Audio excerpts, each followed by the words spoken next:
Saludos, buenas, ¿cómo están ustedes, amigos, amigas? Esto es Al Detalle, aquí en Teleradio América, Canal 20, y nuestras frecuencias en Facebook, en Instagram, nuestro canal de YouTube Abigail Soto TV. Suscríbase para que sea uno de los miles de seguidores que están ahí enterándose todos los días de lo que pasa en República Dominicana y el resto del mundo.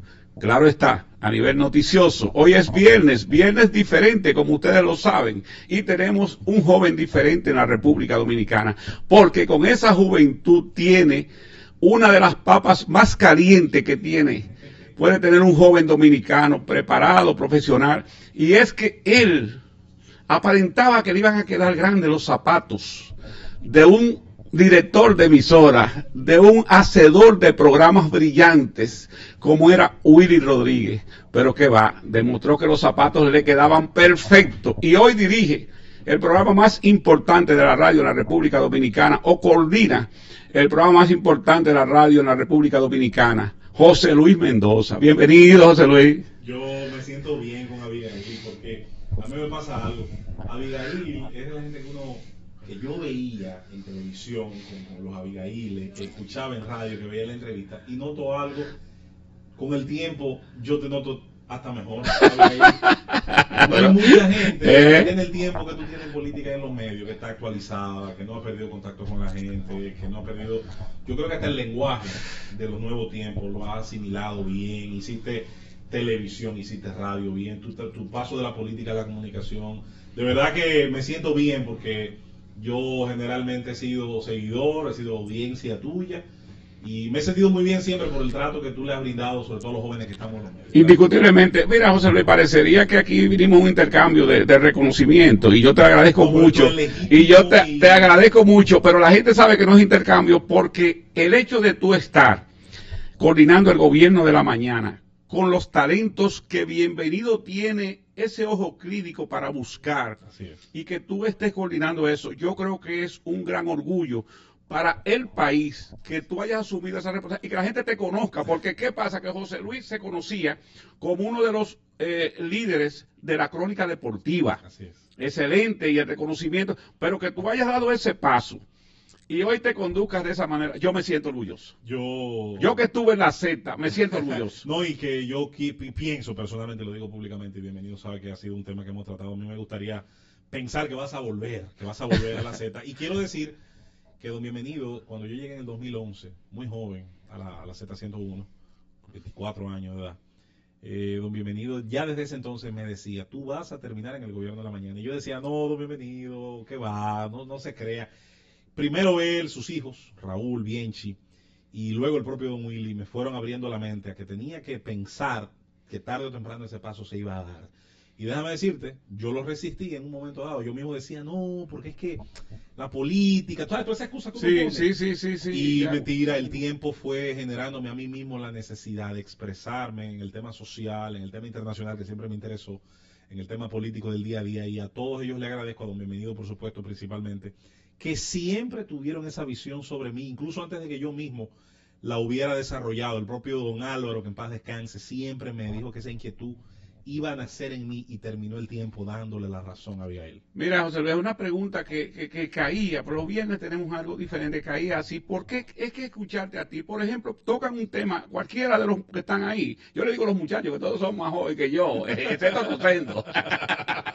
Y no importa el tema que pongan, tú lo manejas. Y yo me pregunto, ¿es que José Luis ya tenía la idea y tú le acabas de expresar que no, que tú te resistías? Porque para sacar ese tiempo y para prepararse en un programa como ese, que tú quizás ni pensaste nunca que ibas a ser coordinador del programa, hay que estar muy bien amueblado. Porque mira, sentarse frente a Susana Gotró. Oye bien, todos saben que yo lo respeto y lo quiero muchísimo, pero Susana Gotró es una mujer preparada, orgullo de este país en cuanto a conocimiento. No, y yo voy a ver algo de Susana. Y no estoy hablando, te menciono a ella, porque claro, tú sabes que Susana y yo somos dos canchanchanes que nos amamos. Te ama, exactamente. Pero hay que decir una cosa de Susana que tiene, que a mí siempre me ha traído mucho, y que la hace una compañera con la que trabajar. No solo es bueno, es un reto. Susana tiene una característica que a mí me encanta. Susana es alérgica a los disparates. Si tú dijiste algo que no Así tiene es. base, Ah. Susana te lo va a corregir Sí. y te lo va a discutir. Sin problema. Y eso a mí siempre me ha resultado un reto. Por eso a mí me gusta trabajar con gente talentosa, capaz, inteligente, porque yo quiero el reto, Abigail, de mejorar, aprender. Déjame aprender. Cuando oigo a Abigail hablando, por ejemplo, del tema del agro, un tema que a mí me encanta, vengo de Asua, mi papá tenía una gran vocación por el tema del agro. Y del que yo soy un enfermo. No lo pongo por accidente, lo pongo porque te he escuchado toda la vida defender ese sector, pero con conocimiento, con criterio. Y yo toda la vida he dicho, bueno, a mí me gustaría, el día que hable de ese tema, hablar con la propiedad que lo hace Abigail. Susana, por ejemplo, el tema de la regulación del Estado, el tema del rol regulador del Estado. Mira, aquí hay poca gente que pueda divulgar el conocimiento de lo que es el Estado regulador, de la parte de los reglamentos, de cómo se aplican las leyes y las normas. Entonces, yo lo que siempre he asumido es el reto. Yo me pasé la vida entera, Abigail, gracias a mi papá, que en paz descanse, que toda la vida lo vi con un libro en la mano, con un periódico en la mano. Me pasó como a mi mamá, porque yo nací, yo era profesora. Pues imagínate tú, decía una señora, doña Lemonier, que un abrazo allá en Azua, que a mi abuelo, Luis Enrique Mendoza Cordero, primo por cierto de Fafa Gamundi, que sé que lo conoce y lo ha tratado mucho. Sí. Decían en Azua que se iba a ir a la quiebra porque no me compraba libros y enciclopedias. Yo nací en una casa que era una biblioteca. Entonces, yo todo el tiempo, digamos, para mí fue normal, natural, la idea de que si no sé algo, está en los libros. ¿En cuál? En alguno. En el diccionario Larousse, en la enciclopedia temática, en la Quillet, en la Británica, en cualquiera de los libros que yo pudiera encontrar en casa, yo iba a encontrar algún tipo de información. Y la que no estaba ahí, yo iba a la biblioteca de Azua, Héctor J. Díaz, a ver si tenía la suerte de encontrar algo que abundara sobre ese tema. Así me hice muy fanático de la geografía física, geografía política, me hice muy fanático de los temas de cada país demográficos. Y comencé con los almanaques. Mi papá coleccionaba los almanaques. ¿Te acuerdas de los almanaques? Claro. Mira, claro. De ahí sacaban los nombres de la mayoría de los que ese era el almanaque Bristol, pero estaba el almanaque mundial. Ah, el mundial. El mundial sacaba un volumen cada año. Yo sé que los jóvenes que nos van a escuchar ¿de qué está hablando? Mira, para los que no escuchan, el almanaque mundial era un libro que cada año se editaba. El almanaque del 78. Salía en enero de ese año. Y ese libro tenía los datos de población, extensión territorial, capitales, presidentes, sistema político, economía, en todo el ámbito, PIB, producción, características físicas, de cada país. Sí. Y yo leía eso con delirio. Yo llegué a coleccionarlos hasta los años 2000, cuando ya dejaron de editarse porque Wikipedia acabó con todo. En el 2001. 2001, Sí. por ahí creo que en el 2001 lo dejaron de editar. Y yo te puedo decir que yo lo tuve hasta el 2000, 2001, y mi papá lo tenía desde el 70 y pico. Y entonces cosas como esas me generaron la sed, el hambre. Dice Emerson Soriano, una persona que Emerson, que es como un padre para mí, que yo tengo el mal. Él dice, sigue los sábados en la Z, sí, Emerson, claro, que a veces no tengo tiempo. Por supuesto que sí, Emerson está ahí siempre dando cátedra. Sí, Emerson es mi amigo. Y Emerson dice que la gente así tiene el mal de que nunca estamos conformes con lo que sabemos. Pero es verdad. Y uno que lo lea a él cuando que escribe, creo que es en el listín, uno se da cuenta de que es acucioso. No es abogado, sino que es acucioso. Y eso pasa, José Luis, precisamente contigo. Y una de las cosas que yo quería que tú hablaras en este programa es cómo tú ves el mundo en estos momentos, la geopolítica, con estos cambios que ha impregnado Donald Trump en tan poco tiempo, que ha puesto el mundo en su escritorio. No se hace nada, José Luis, en ninguna parte del mundo que no esté en el escritorio de Donald Trump en estos momentos. Eso nos recuerda un par de cosas. Sí. Primero, el poder que manejan los políticos. Los políticos toman decisiones que afectan nuestras vidas. Por eso la política es tan importante. Por eso hay que decirle a esos jóvenes que nos ven, que nos escuchan, no le den la espalda a la política. Esa idea de que a mí no me interesa la política. Puede que a usted no le interese la vida partidaria, eso es otra cosa. Pero tiene que interesarle la política. Los políticos toman decisiones que afectan nuestras vidas. José Luis, para interrumpir, antes de ayer yo tenía aquí al licenciado Richard Medina, coordinador de Economía de INTE, y yo le decía, me gustaría que tú te fajes en el mundo político, porque necesitamos que ustedes sean que sustituyan, porque la política mantiene la estabilidad del país. Y me decía, no, pero yo estoy en el Partido de la Liberación Dominicana. Digo, pues de maravilla. Miembro joven del Partido de la Liberación Dominicana, que creo que junto a Johnny Pujol son el relevo necesario de esa organización política. Y que conste, en otras fuerzas políticas jóvenes como ellos deben ser los que se impongan con ideas, con propuestas. Se están destacando. Si tú ves en la Fuerza del Pueblo, si tú ves en el PRM, se están destacando. Porque fíjate, todos los que están aspirando en el PRM con posibilidades son jóvenes. Son jóvenes, estoy contigo, Abigail. Se ha dado, queriéndolo o no, diseñándolo o no, hay un relevo generacional que empieza a imponerse en el debate. Sí. No porque le dio la gana a nadie de decir este es. Se han logrado imponer en el debate y al final había un cambio biológico que tenía que darse y se dio de manera natural. Mira, yo no tengo problemas y quiero destacar algo, Abigail.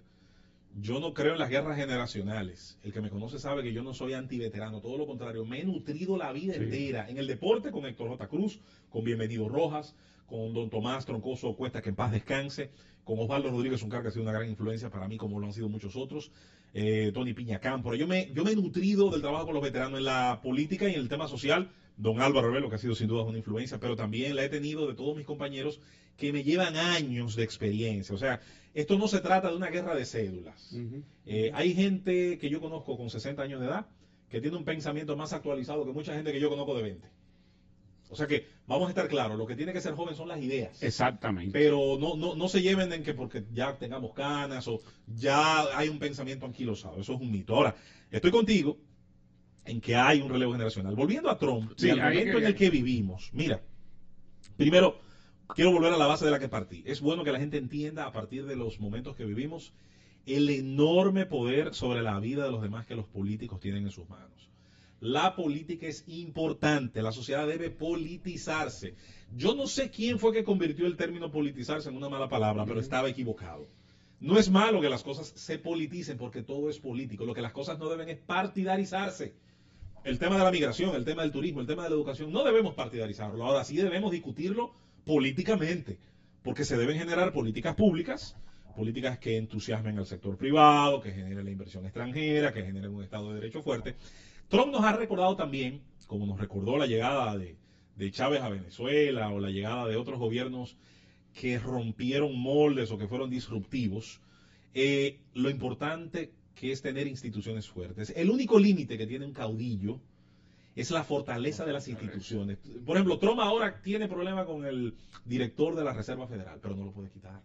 Está puesto hasta el 2026. Lo puso él mismo en el 2017. Y por más que él haya querido ahora con los asesores que llegó, con Peter Navarro y con los otros, imponer su política de grandes tarifas, de grandes aranceles, se ha topado con un individuo que tiene un peso importante en la toma de decisiones macroeconómicas, que le he dicho, nosotros no vamos a hacer lo que tú quieras, vamos a hacer lo que convenga al pueblo. Le dijo no cuando intentó plantearle la reducción de la tasa de interés. No conviene, y no es muy manera. Hay que cuidar la riqueza de la clase trabajadora estadounidense. Ya se han perdido millones de dólares en acciones en las bolsas que se evaporaron precisamente por los terrores que generó la política de los grandes aranceles. Yo creo que esto debe recordarnos, insisto, y por eso para la República Dominicana y para cualquier democracia es un aprendizaje.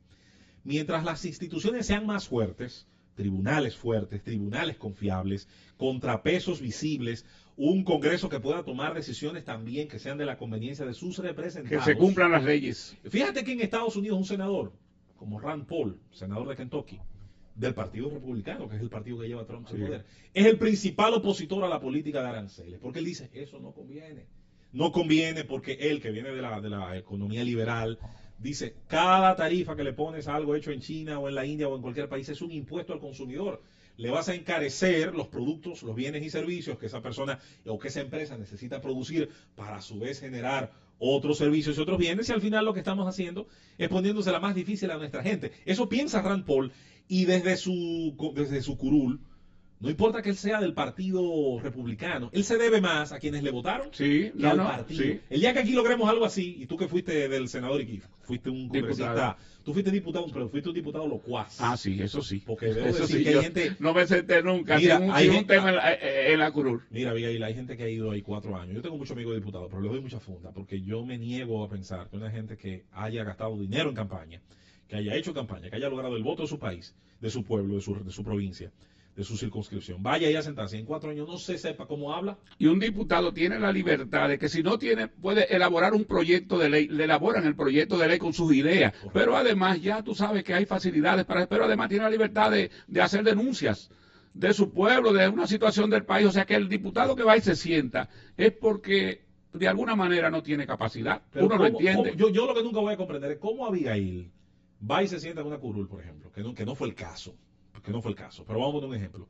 O José Luis se sienta allí representando a Asua Y yo me voy a negar a decir lo que yo pienso de una política que afecta, por ejemplo, a las capacidades productivas de mi provincia. Óyeme, necesitamos gente también con un poquito más de criterio, de independencia, caramba, de Porque titulina. los partidos, mira que nos estamos saliendo, José Luis, pero tú y yo somos comunicadores, nos salimos fácilmente de los temas y estamos impuestos a esos programas de debate que sacan a uno. Mira, hay una situación muy dada en los partidos políticos y es el facilismo con que buscan los que van a ser candidatos a diputados, candidatos a senadores. O lo buscan porque este tiene más dinero, o lo buscan porque tiene cierta relación en la sociedad, y no lo buscan por la preparación y la calidad de liderazgo que tienen en su pueblo. Y así nos va. Y eso pasó con Donald Trump. O sea, el hecho de que a Donald Trump lo eligieran, que hoy muchos que lo eligieron fue por el liderazgo que demostró y que nunca se quedó callado. Exacto. Siempre cuestionó la ejecutoria del gobierno y dijo lo que en un momento dado su pueblo quería escuchar. Exactamente. Y quiero decirte, volviendo a Trump y a la pregunta original y quizás cerrando el concepto, mira, esta situación que ocurrió durante todos estos meses también nos recuerda que las economías, mientras más se diversifican, mientras más socios tienen, se les hace más fácil resistir estos avatares del destino. Chile, que es un país que yo sé que tú, igual que yo, lo admiras, Chile tiene 33 acuerdos de libre comercio, 33. Incluye la Unión Europea, países asiáticos, países africanos, toda América del Norte, todos los países desarrollados del mundo, casi todos tienen un acuerdo comercial con Chile. Eso le permite a Chile que cuando se presenta un maremoto como este, le afecta, pero mucho menos que aquellos que como nosotros apenas tenemos un acuerdo de libre comercio y 2 o 3 acuerdos comerciales que no llegan a ese nivel. Muy pequeños. Y que tenemos por lo tanto una dependencia de un solo mercado. ¿Es malo venderle a Estados Unidos? No, jamás, es un gran cliente. Pero el día que ese cliente llega a alguien como Trump y con unas ideas, erradas o no, toma una serie de decisiones, te afecta. En cambio, si como hizo Chile desde los años 80, comenzamos a decir, vamos a abrirnos el mercado asiático, vamos a abrirnos el mercado europeo. Antes había incluso la idea del 33-33-33, de tener un tercio con cada gran actor económico. Y en un momento incluso lo lograron, ya eso luego se diversificó más. La clave es que no depende de una sola boca que alimentar. Y eso es importante, Abigail, muy importante. José Luis, en esa parte, y ahí sí yo quiero que cerremos, porque me gustaría que tú, con esos conocimientos de la geopolítica mundial, me explicaras a dónde podrían llegar China y Estados Unidos, porque me parece que es como cuando se paran dos choferes en este tránsito que tenemos nosotros, que hay uno que saca una pistola y va, pero el otro saca también la pistola y terminan en paz los dos. ¿Qué va a pasar entre Estados Unidos y China? Mira, te voy a citar hay un libro que me gustó mucho cuando niño lo leí, se lo quité a mi papá, por cierto. Ese libro tiene un título muy gracioso, se llama El Diccionario del Diablo, oye esto. Y era un glosario de términos que el autor, Ambrose Bierce, los describía con mucho sentido del humor. Y yo recuerdo que en alianza, en la palabra alianza, decía, alianza es cuando dos individuos, uno tiene la mano tan metida en el bolsillo del otro que no pueden separarse.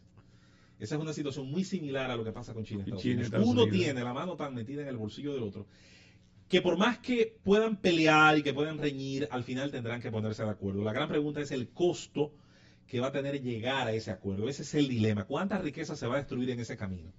Y aquí te quiero recordar algo que mucha gente a veces pierde de vista. Xi Jinping tiene un margen de toma de decisión mucho más amplio que el que puede tener Trump, por la sencilla razón de que China no tiene un modelo multipartidista ni de opinión pública que pueda hacerle frente a la concentración del poder en todos los sentidos. Por eso las autocracias están tan de moda, por eso tanta gente está admirando el modelo de Putin, el modelo de Orbán, el modelo de Xi Jinping, porque entiende que hay alguna virtud en el cesarismo. El cesarismo es la idea del presidente emperador, del presidente que no puede ser cuestionado por ningún poder y que obviamente va a tomar las decisiones que le plazca, sean estas buenas o malas.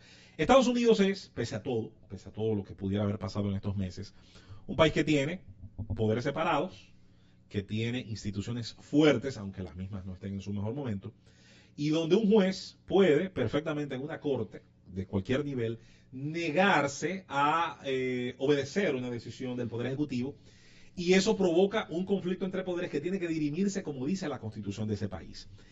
Xi Jinping no tiene esos límites, gobierna para un partido-estado, que es el Partido Comunista, que de comunista ya nada más le queda el nombre, y que maneja también un capitalismo de Estado, un capitalismo con control de los actores, pero que ha sido bastante importante en el mercado mundial desde hace, digamos, 40, 50 años, desde Deng Xiaoping para acá, desde que en el 76 comenzó el proceso de convertir a China en una economía de mercado, un proceso gradual y lento, que se aceleró desde que entró China a la OMC en el 91. ¿Qué ha ocurrido? China hoy, por ejemplo, diseña una enorme cantidad de productos. ¿Qué quiere decir eso? Ya esta es una China que defiende la propiedad intelectual. Antes era el país que más la violaba. Todo lo que era copia decíamos que era versión china. Recuerda que se puso el nombre de Carabelita. Ya no es así. China hoy es un país que está del otro lado, usa la OMC para defender una propiedad intelectual que ahora produce y diseña, porque es un país de ingenieros, es un país que hizo mucho hincapié en desarrollar capacidades. Cuando los estadounidenses y los europeos comenzaron a mandar industrias a China para obtener mano de obra barata, yo no sé si se les olvidó, yo no sé si lo tomaron en cuenta, pero olvidaron que cuando se transfieren propiedades industriales a un país, tú no solamente estás llevando propiedad, estás llevando conocimiento. Es como cuando llegaron los ingenios a este país, los trapiches mecánicos. Primero, los dominicanos nada más cortaban la caña, pero después apareció uno que era contador. Pero después el hijo de ese estudió en la universidad y se hizo ingeniero industrial y comenzaron a colocarlo en el almacén. Pero llegó un día que uno de los hijos estudió ingeniería química. Tú sabes que el papá de estos muchachos, de Juan, Bichín y de Felipe, era ingeniero químico para trabajar precisamente en la dirección de los ingenios. Entonces, al final se da una transferencia de conocimiento y en un momento, el lugar donde está esa industria, hay una población local que ya sabe dirigirla, que sabe diseñarla, que sabe repararla, que le da mantenimiento, entonces ya puede hacer otra igual. Y eso ha venido pasando. China ya no es hoy el país que solo esperaba, venga el dinero norteamericano, venga el dinero europeo, el capital, y con ese dinero nosotros vamos a obedecer órdenes y a trabajar. Ya generan marcas que compiten. Yo tuve por muchos años un celular chino.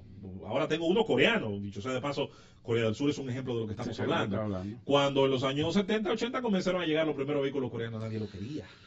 Hoy Hyundai es creo que la marca más vendida después de Toyota. José Luis, te voy a pedir tu anuencia porque tenemos que hacer una pausa, pero hay que decirte que yo recuerdo en el 92, siendo diputado, visité Taiwán y me explicaban en Taiwán que ya a ellos no les interesaba la mano de obra, las empresas de zona franca, la textilería. Claro. Ya ellos estaban patrocinando que llegara con una idea de un software, ya le daban todas las condiciones para que se desarrollara en Taiwán, para que veamos lo que es. Y hoy están anunciando que en China hay una población entera que ya la han escogido a partir de hoy a las 10 de la mañana, tengo que estudiar más el caso, para el 10G. Y aquí estamos apenas en el 5 y ya ellos están estudiando. Vamos a la pausa con la anuencia de José Luis Mendoza. Claro que sí.